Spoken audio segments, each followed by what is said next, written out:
unbelievable. Just like that, life is a pass-through. We come, we pass, we make our little contributions, and we go. But it was too early, much too early. I really came to know Herbert much better as he and Iboje started to work together on building what has now become Nigeria's largest financial services group. I've known Herbert for well over 30 years and followed his career in the banking industry up to the time that himself and I acquired Access Bank. My relationship with Herbert actually goes beyond just friends.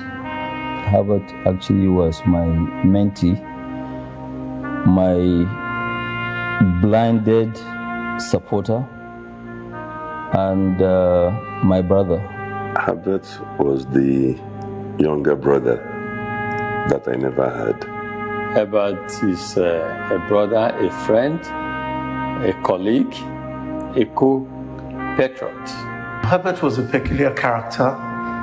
He was comical, he loved life, he was very funny, always liked to make people laugh. Herbert was somebody who wanted everybody to succeed and always had great dreams and visions for both himself and everybody around him. His ability to connect to people, his ability to tell stories, to inspire people, his generosity. When he sets out his mind to do something, he does not give up, until that thing is achieved. Herbert was always an inspiration, always innovative, always daring.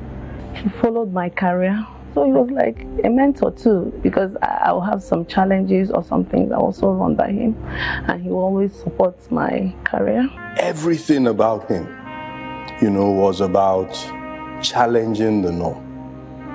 Every time, we said, something was difficult to do, Herbert would say, Bonje, let's go and figure out how we get it done. He was a man of great energy.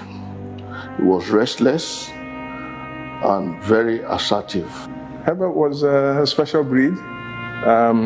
Worked very hard. I'd like to think of him as that he played very hard also. Very, very intense. Very focused on growth, very focused on detail, very focused on the people that he worked with. And he was always on the move. He couldn't stay still. He was always after looking for that big deal and things like that. He would say fearless, I would say restless. He was always in a hurry to do things. He did things in a dazzling pace. Time was a major challenge. He was always running against time. But very, very focused. He knew what he wanted, and he didn't mind to work hard to get what he wanted. He always said to me that for him, he had to work hard. That whilst things came to other people easily, he had studied his own life and he had realized that everything had to come to him through hard work. And this was what pretty much drove him. It gives you the aura of let's do this thing quickly. It's an encourager. It's also somebody who never say never for anything. He doesn't believe that something is impossible. He exudes so much energy that it becomes very infectious to people around him. Herbert just worked, himself sometimes to near exhaustion, and he would keep going. He bestrode the industry like a colossus, highly respected by his colleagues, and demonstrated great leadership. Whenever people talk about Herbert as a banker, I almost reject it because he was more than a banker. So when you call him a banker, you diminish. Bankers are all over the place to a penny, with due respects. So there's nothing phenomenal by itself about being a banker. So that's why on Rise TV I described Herbert as a giver, a doer, a mentor, a visionary, and a philanthropist. Say somebody has an undivided loyalty. It's more than what money can buy. Herbert's loyalty to me, I don't even know how to describe it. I don't think I would ever have a friend and a loyal, devoted friend like Herbert for only God knows, for a very, very long time. And his love for me was genuine. You are different things to different people. You are selfless. You are promise-keeping. He loved children, and a lot of the charitable works that he did over the years were targeted to improving the lot of children. He has adopted so many children. He was always good with kids. I was particularly impressed by the ArtX and that platform that he gave young African artists to showcase their talents to the world. Herbert believed that for so long we've been divided by people selling us stories around religion, color, language, nationality, and he felt that we needed to come together as Africans, blind to religion, blind to language, blind to cultural divides, and to come together because he felt our story could be a lot stronger and certainly much better than it is today. He's a great supporter of good causes, always anxious to help. He was a brother that did not fail to show how special and how loving he can be to those that he considers his very close friends. He was also a great family man. And Herbert juggled so many balls, but to him, family was a glass ball. He was a fantastic father. I remember meetings where he would stop to talk to his daughter about homework, talk about her tests, talk about what she needed to do. He would interrupt to talk about Chizzy and say, Chizzy, this is what you need to do. Chizzy, you just have to come now. Remember those 4 things I told you? And then he put the phone down and then he took me through the 4 things. And he says, I've set these 4 things in stone. Nobody can touch them. That's the sort of father he was.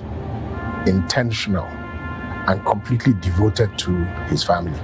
We were married quite early, and those days, as young men, we used to pride ourselves to be very tough men. I remember his wife, Chizobam, had a medical issue, and she went to the States. Every 5 minutes when he comes around, he'll go into the toilet and be calling, talking to his wife, how are you, blah, blah, blah, blah. I don't know what each time he comes out, he was tearing up.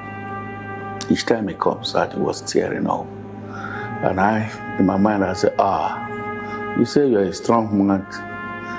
Just small medical assessment, or our legs were swollen, and this is how you are tearing up. This man, I don't believe you belong to this our club of strong men. So that was very telling of how deeply he loved his wife. It was a very good time to really see another side of him, the soft side, and how the great love and affection that he had for his wife. That could explain also why, in this tragic accident, that he was with his darling wife and his son. He had incredible time for his parents, first and foremost, and God comfort them through this period. And that's why we all, whether we liked it or not, got to know, Daddy and Mommy Wigwe. You couldn't meet Herbert casually. He sucked you in and everyone became a part of his life and entered his circles. So I met the whole family. If you're a good friend to Herbert, it means you're also a friend of the Wigways. Today I watched his CNN interview with Zen Asher, and I just commented. I said, what a loss. Herbert was a great African.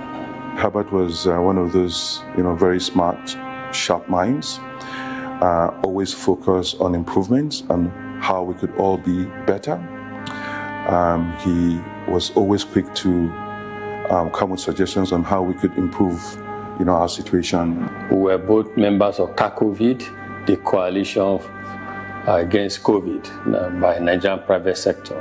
Most of the things that you've seen in terms of, helping during COVID, helping the, police armed forces, it was all Herbert's idea that he tried to set up these things, what you call CACOVID, which will raise maybe up to 100 billion naira or so to do, the COVID prevention and also assisting people with palliatives, and also, even the National Art Theatre, the renovation of it was Herbert's idea.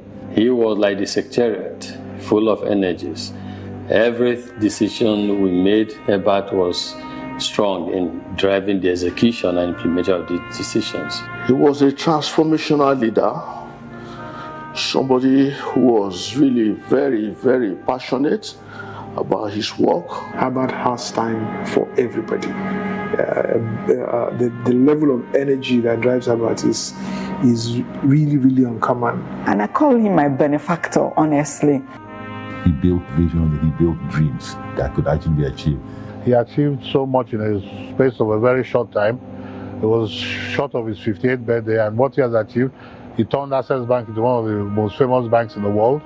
We have lost a great patriot. We've lost a great man. I never, ever thought that I would have such misfortune to speak when we're now having to speak about Herbert's death.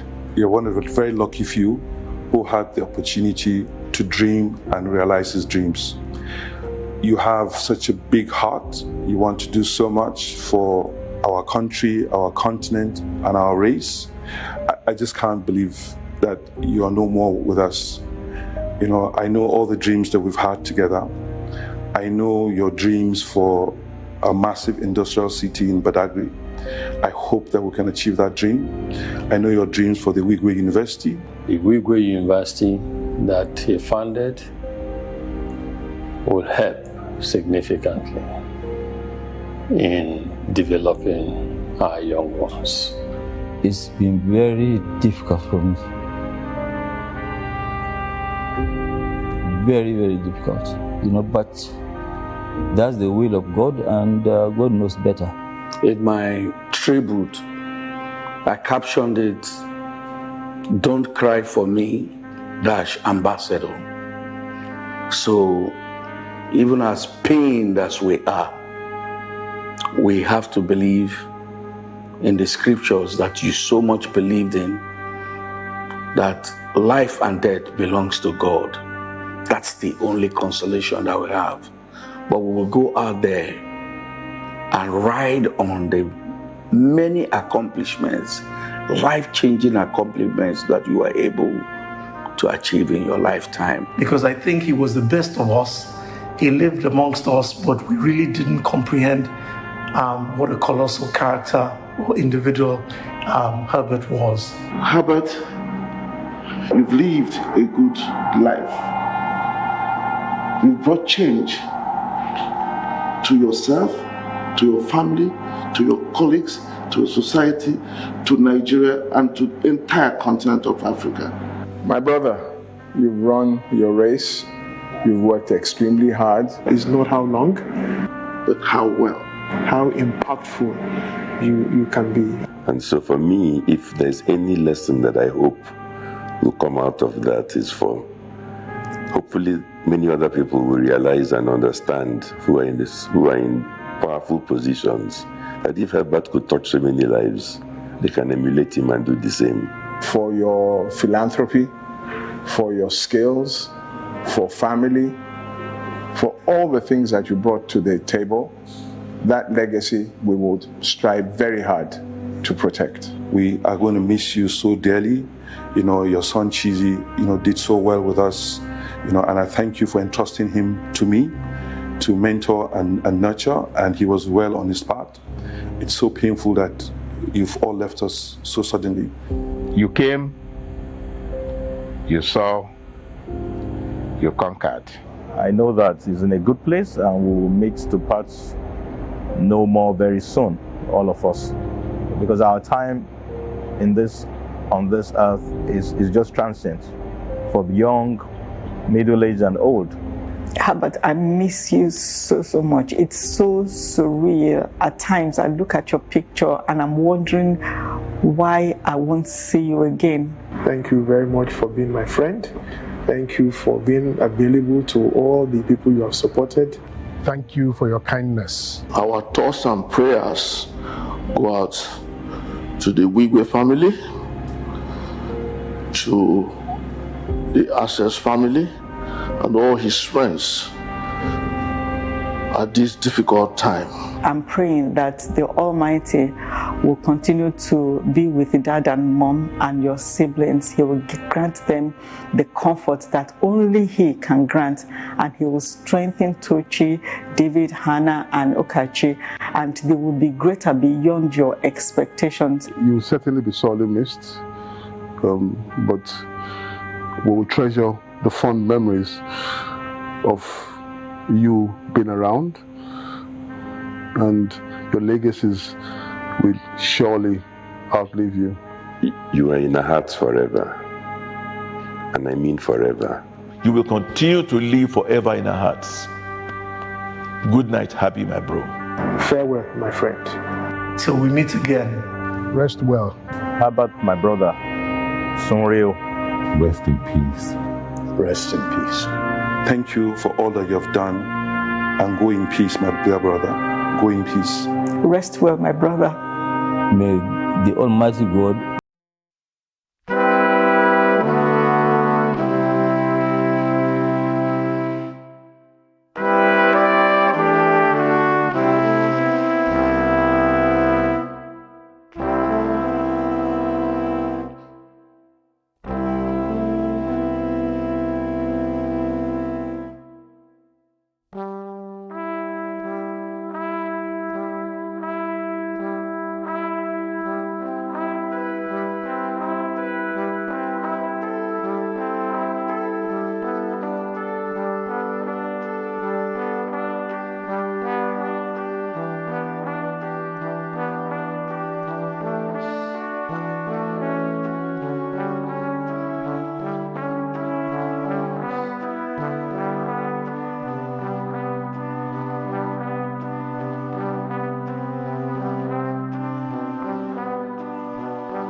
a fulfilled life. May your soul rest in peace till we meet again.